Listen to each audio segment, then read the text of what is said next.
डबघाईला आलेल्या यंत्रमाग उद्योगास पुनर्वैभव निर्माण करून यंत्रमाग उद्योग टिकवण्यासाठी व यंत्रमाग उद्योगातील कामगार जगवण्यासाठी महाराष्ट्र कामगार सेनेच्या वतीने यंत्रमाग कामगार व यंत्रमाग कारखानदार यांचा संयुक्त मेळावा आयोजित केला आहे। हे अत्यंत उल्लेखनीय व सामाजिक बांधिलकी जपणारे आहे, असे गौरवोद्गार यंत्रमाग धारक संघाचे अध्यक्ष पेंटप्पा गड्डम यांनी महाराष्ट्र कामगार सेनेच्या वतीने यंत्रमाग कामगारांची दशा व यंत्रमाग उद्योगाची दिशा या अंतर्गत यंत्रमाग कामगार व यंत्रमाग कारखानदार यांच्या आयोजित केलेल्या संयुक्त मेळाव्यात उपस्थित यंत्रमाग कामगार व मालक प्रतिनिधींना आपले मत मांडताना उद्गार काढले। महाराष्ट्र कामगार सेनेच्या वतीने कामगार सेना कार्यालयात यंत्रमाग कामगार व यंत्रमाग कारखानदार यांचा संयुक्त मेळावा यंत्रमाग संघाचे अध्यक्ष पेंटप्पा गड्डम यांच्या अध्यक्षतेखाली व महाराष्ट्र कामगार सेनेचे प्रदेशाध्यक्ष कारंपुरी महाराज, यंत्रमाग धारक संघाचे खजिनदार अंबादास बिंगी, महाराष्ट्र कामगार सेनेचे सरचिटणीस श्रीनिवास चिलवेरी, महाराष्ट्र कामगार सेनेचे कायदेशीर सल्लागार मुनीनाथ कारंपुरी, समाजसेवक बाळकृष्ण गोणे यांच्या प्रमुख उपस्थितीत आयोजित करण्यात आला। प्रारंभी मान्यवरांचे आणि कामगारांचे स्वागत कामगार सेनेचे प्रसिद्धी प्रमुख रेखा आडकी यांनी केले।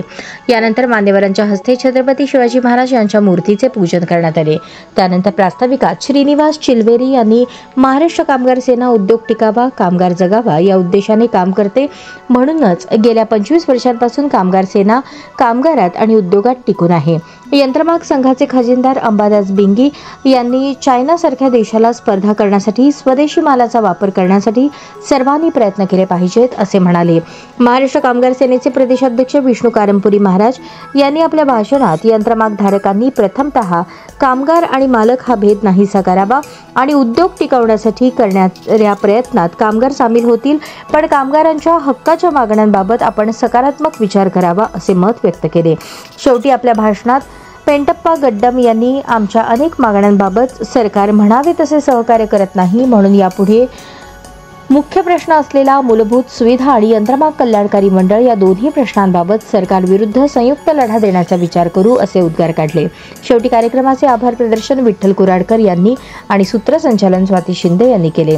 कार्यक्रम यशस्वी करण्यासाठी पप्पू शेख, गुरुनाथ कोळी, अजय कारंपुरी, शुभम कारंपुरी, प्रसाद जगताप, राधिका मिठ्ठा, सोहेल शेख, सविता दासरी यांनी विशेष प्रयत्न केले।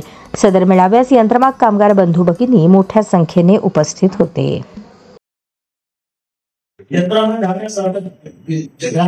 म्हणजे काही वर्षापासून आता यंत्रमाग धारक संघाला इतकं मजबूत झालेलं आहे की त्यांच्या कुठल्याही प्रकारच्या मागण्या असो आव्हानाच्या माध्यमातून म्हणा, एकात्मताच्या माध्यमातून म्हणा, सर्वांना बोलून त्या ठिकाणी दिशा ठरवून त्यांनी शासनाला जबाब विचारण्याचा प्रयत्न केला व काही प्रमाणात आपल्या मागण्या सुद्धा मान्य करून घेतल्या।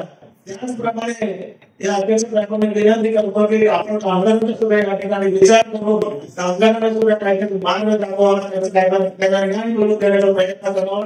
तुमच्या पाठीशी फक्त एवढेच लोक संपूर्ण 16 जिल्ह्यावर या ठिकाणी उभा राहणार। 16 जिल्ह्यातील सर्व कामगार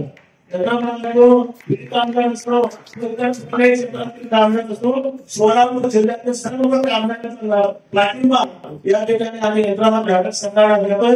कारण या ठिकाणी आपण दोघं एकत्र झालो तरी आपण या लोकांसाठी गृहधारकांसाठी म्हणा, तुमच्या यंत्रमाग धारकांसाठी सुद्धा तुमच्या पाठीशी खंबीरपणे उभा राहू, तुम्हाला 100% आम्ही साथ देऊ। बोलून माझी रजा घेतो। जय हिंद, जय महाराज।